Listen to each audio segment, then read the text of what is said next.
the simple way to succeed in network marketing. It is not a secret. Achieving success in network marketing is really hard for the overwhelming majority of people who have attempted it. In fact, for most people, it seems to be darn near impossible. But then, you have those people who seem to happily sail through the process with ease. These top producers not only build richly rewarding, large, profitable businesses for themselves, but also help many others to achieve great success and go on to live the lifestyles of their dreams. How can that be? What are the most successful reps doing to achieve their astounding results while the masses seem to be floundering around? Reading and applying the ideas you learn here will make what is hard for most simple for you. The missing piece. Here's a question that was once posed to me by a highly respected instructor at a well-attended training seminar. He asked simply, "What is the most important part of your car?" The responses from the audience were all over the place. The steering wheel, tires, having fuel in the tank, the ignition key. One even said the windshield wipers. The instructor agreed that everything the audience had said were important pieces. However, the most important part was the one that was either missing or not functioning properly when needed. That's because it was that missing or broken part which would stop you from going anywhere. Achieving success with your network marketing business works exactly the same way. The most important thing is what you're not doing or doing badly. That's what's stopping you from getting where you want to go. The greatest distance to travel for success. How surprised would you be to discover that the total distance you need to travel from where you are in your life now to achieving your ultimate success is only about 6 inches? It's not so surprising when you realize that the 6 inches we're talking about is the space between your ears. That's right, it's your thoughts that most often present the greatest distance to hurdle in order to achieve your dreams. Stop right there. Don't you dare dismiss this as some unimportant or trivial point. Pay extra close attention to what I'm telling you here.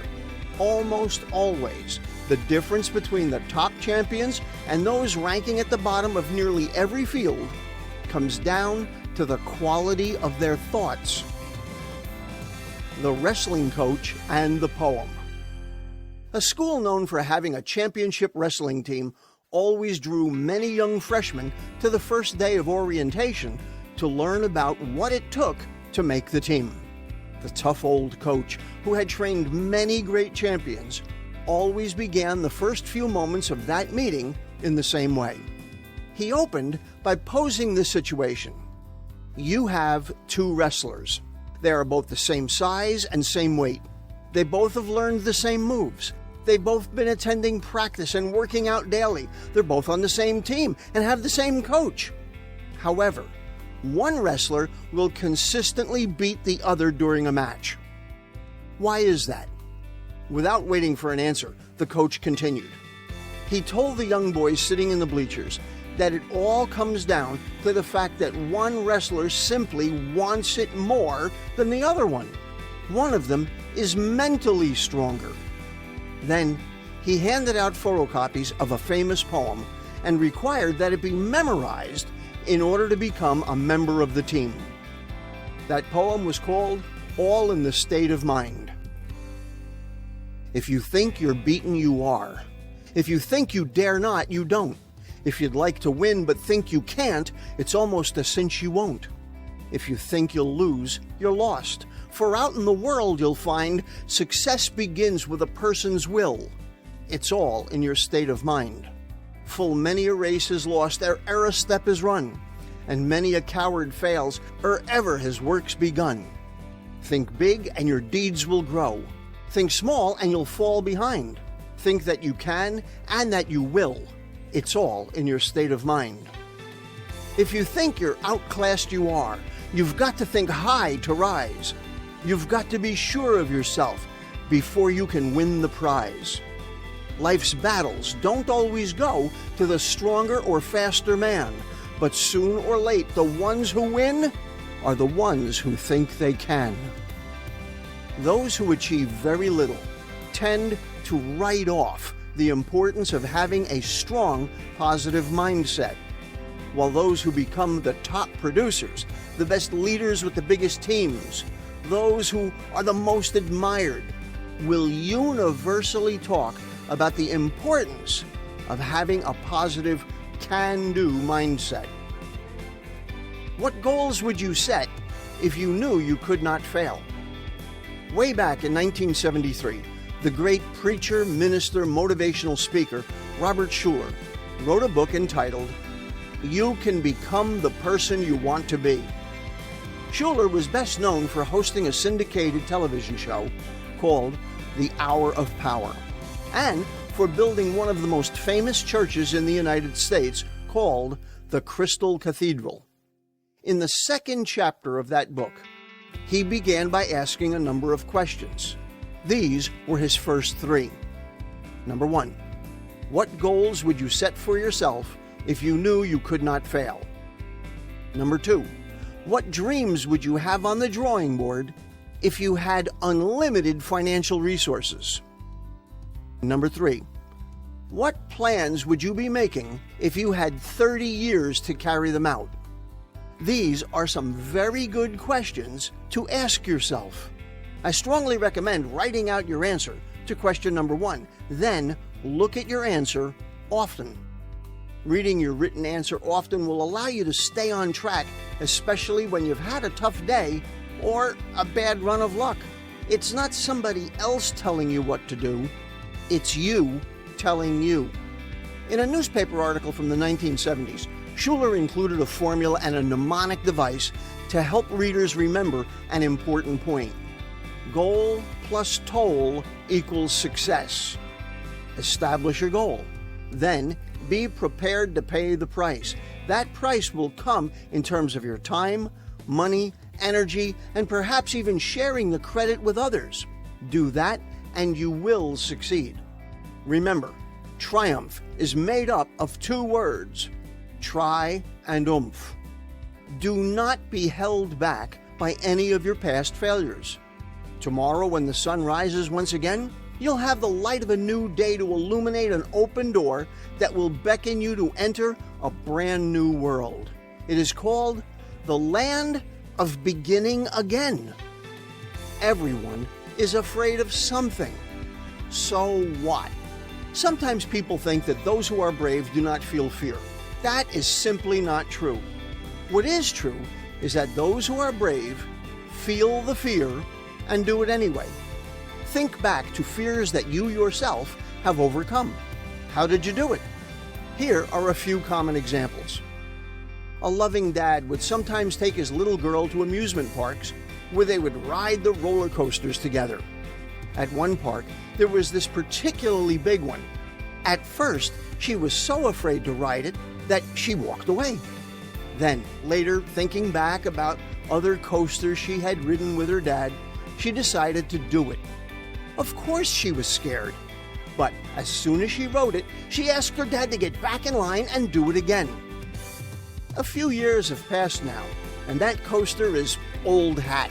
It's no longer even a little bit scary, as she's ridden it over a dozen times now. A young teen is learning how to drive. At first, everything is new and scary. Even driving on local streets was challenging, never mind venturing out onto the highway. Now, after a couple of years of driving, it's a very natural thing. Even taking long trips out of state on the road with friends is an easy thing to do. The fear is completely gone. Here's one more. A person has to give a speech and is terrified, but he prepares well and gets through it okay. Then he's asked to give another one, then another. After a few times, all the fear is gone. Yes, he still gets nervous before a big talk, but that's different than being afraid. Even though they may feel the same, they are not the same thing. You can understand the difference between nervousness and fear this way. Imagine the scene in the locker room of your favorite professional sports team before a championship game. Every one of those players is filled with nervous energy. That's the adrenaline pumping into their bloodstream, getting them ready to perform on the field. However, as nervous as they all are, they are not afraid. They don't feel fear. Why? Because they've done it over and over again, countless times. The point is simple. While you may be afraid of new experiences at the beginning, that fear will give way to nervous excitement after having done it a few times. For some activities, after you've done them repeatedly, the experience becomes commonplace and begins to feel completely natural. The way to overcome your fears is to feel your fear and do it anyway. Prepare as well as you can, then go do it, and do it again and again. That's how you've overcome every other fear in your life, and it will work for you again. The one key activity that solves every problem. A number of years ago, I heard a very dynamic speaker on stage who made this claim. He told us that nearly every problem we had as network marketers could be solved by doing just one thing. Obviously, he had my complete attention. He said the one key activity to solving every problem was simply this: talk to more people. Initially, I began to question that statement. However, he immediately started connecting the dots. He asked if we had problems with negativity in our downline. Talk to more people. He asked if we had prospects who didn't show up for appointments, or if we had reps who never did anything after they signed up. Talk to more people. He asked if we had teams that just weren't growing. Talk to more people. He asked if we were not making enough money. Talk to more people. And as he continued making a long list of common problems that we as networkers face, he punctured every one of them with those 4 simple words: talk to more people. It was like getting a hit with a brick in the head. Talk to more people. That is both simple and profound. It is stunningly obvious when you shine the light of reason on it that his simple 4-word solution was absolutely true. That is exactly why having an ongoing stream of pre-qualified leads is so very important to your success. No matter what other recruiting activities you are engaging in, there is nothing, absolutely nothing, that beats being able to talk with fresh new prospects every single day. Now, imagine you no longer had to go looking to find people who were worth talking to. That's right, just think of what life would look like if you no longer had to go prospecting and searching to find interested people. That's exactly what you get when you order leads and have them delivered to your email inbox according to whatever schedule you like. Overcoming your fear of failure. What are you afraid of with your business? Are you afraid to make phone calls and speak with new prospects?